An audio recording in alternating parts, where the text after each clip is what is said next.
ఎవరిని విడిచిపెట్టాడు యేసుక్రీస్తు ప్రభు ఈ మాటలు భరిస్తాకి? తండ్రి చెయ్యి విడిచిపెట్టాడు, పరలోకాన్ని విడిచిపెట్టాడు, మహిమని విడిచిపెట్టాడు. దేవుని ప్రియులారా, ఇలాంటి ప్రభువుని కలిగి ఉండడానికి మనం ఎంత సిద్ధపడి ఉండాలి, ఎంత ఆశ కలిగి ఉండాలి, ఎంత ప్రేమ కలిగి ఉండాలి, ఎంత కృతజ్ఞత కలిగి ఉండాలి, ఎంత ఓర్చుకున్న వారమే ఆయనకు మాదిరి నడిచిపోవాలి.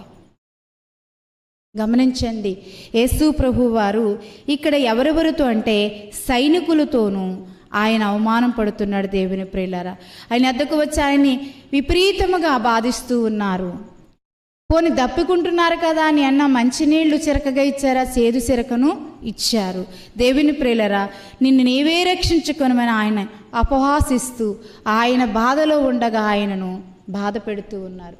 అయినా కూడా వీరేమి చేయుచున్నారో వీరు వెరుగురు అంటూ ఆయన ప్రేమను కనుపరిచారు.